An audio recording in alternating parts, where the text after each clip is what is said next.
નમસ્કાર ration card ધારક મિત્રો, જો તમે રેશન કાર્ડનો ઉપયોગ કરી રહ્યા છો તો હવે રેશન કાર્ડ અંતર્ગત એપ્રિલ મહિનાનું જે તમને મફત અનાજ આપવામાં આવે છે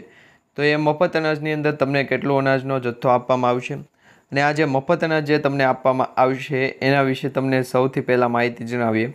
તો રેશન કાર્ડ દીઠ જે મફત અનાજ આપવામાં આવી રહ્યું છે એમાં એપીએલ, બીપીએલ અને અંત્યોદય આ 3 કાર્ડની કેટેગરી છે. આ 3 કેટેગરીની અંદર અલગ અલગ અનાજ આપવામાં આવશે. જો તમે એપીએલ અંતર્ગત રેશન કાર્ડ ધરાવો છો, બીપીએલ અંતર્ગતનું કાર્ડ ધરાવો છો કે પછી અંત્યોદયનું કાર્ડ ધરાવો છો તો આ ત્રણેય કેટેગરીમાં મિત્રો તમને એપ્રિલ મહિનાની અંદર છે એ અનાજ જે મળવાપાત્ર છે એ અનાજ તમને અલગ અલગ આપવામાં આવશે. ખાસ કરીને જો તમે અંત્યોદય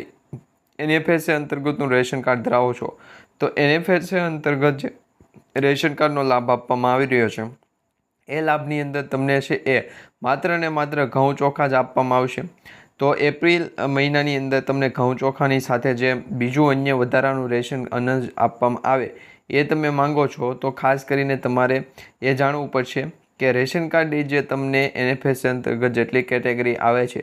એ કેટેગરીની અંદર જે અનાજ આપવામાં આવે છે તો એ કેટેગરીનું તમને જે મફત અનાજ મળવું જોઈએ એ મફત અનાજ તમને કેટલું મળે છે એના વિશેનો જે જથ્થો છે અને આ જે જથ્થો તમને મળવાપાત્ર હોય છે ખરેખર તમને કયા તારીખે અથવા તો કઈ તારીખના સુધીમાં છે તમને મળશે એના વિશે તમને માહિતી જણાવીએ. તો જો તમે રેશન કાર્ડનો ઉપયોગ કરી રહ્યા છો અને સરકારી યોજનાઓનો લાભ લઈ રહ્યા છો તો આ વિડીયોને અંત સુધી છેલ્લે સુધી જોજો, કારણ કે આપણે મિત્રો ઓનલાઈન પ્રોસેસ જાણીશું આજના વિડીયોની અંદર કે રેશન કાર્ડમાં જે મફત અનાજનું વિતરણ કાર્યક્રમ શરૂ થઈ ગયો છે તો એ મફત અનાજ છે તમને આવનારા કઈ તારીખ સુધીમાં મળશે અને ખેડૂતોના બેંક એકાઉન્ટમાં જે રેશન કાર્ડ દીઠ છે એ કહેવામાં આવી રહ્યું છે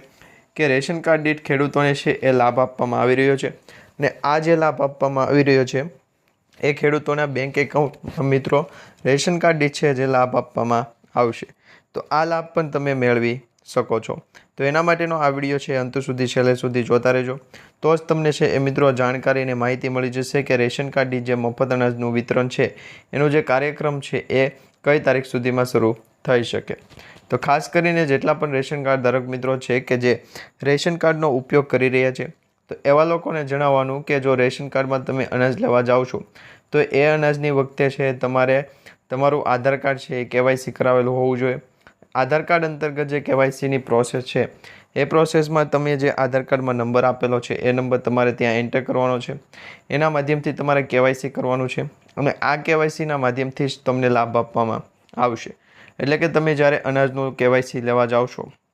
ત્યારે તમારે જે ઓટોમેટિક કેવાયસીની જે સિસ્ટમ છે એ સિસ્ટમના આધારે જ કેવાયસીની પ્રોસેસ છે એ ફરજિયાતપણે કરવી પડશે. અને આ જે પ્રોસેસ તમે કરો છો તો એ પ્રોસેસની અંદર તમારું બાયોમેટ્રિક છે એ સરકાર સુધી પહોંચી જશે અને આ બાયોમેટ્રિકના આધારે જ તમને લાભ આપવામાં આવશે. તો તમે પણ કેવાયસી છે એ કરો છો તો ત્યારે તમારે ચેક કરવું પડશે કે મોબાઈલ નંબરથી કેવાયસી કરો છો કે તમે જે ફિંગરપ્રિન્ટથી કેવાયસી કરો છો. જો તમે મોબાઈલ નંબરથી કેવાયસી કરતા હોય મિત્રો તો તમારે છે એ કેવાયસી વખતે તમારી ફિંગર આપવી પડશે અને તમને જે રેશન કાર્ડ દીઠ મફત અનાજનો વિતરણનું કાર્યક્રમ છે એ અંતર્ગતનો જે લાભ આપવામાં આવી રહ્યો છે તો એ લાભની અંદર ખાસ કરીને સરકાર દ્વારા છે કહેવામાં આવ્યું છે કે જેટલા લોકો કેવાયસીનો ઉપયોગ કરી રહ્યા છે અને રેશન કાર્ડનો લાભ લઈ રહ્યા છે તો એવા દરેક મિત્રોને લાભ આપવામાં નહીં આવે. આ વખતે મિત્રો રેશન કાર્ડની અંદર એટલે કે એપ્રિલ મહિનાની અંદર જે રેશન કાર્ડની અંદર લાભ આપવામાં આવી રહ્યો છે એ માત્ર ને માત્ર 50% જથ્થો આપવામાં આવી રહ્યો છે આ વખતે. એટલે કે મિત્રો રેશન કાર્ડ અંતર્ગત જે અનાજનો જથ્થો છે એ વિતરણનો કાર્યક્રમ છે એ તમને માત્ર ને માત્ર 50% સુધી છે આપવામાં આવશે. ઘઉં ચોખાનું વિતરણ છે એ કરવામાં આવ્યું છે. એની સાથે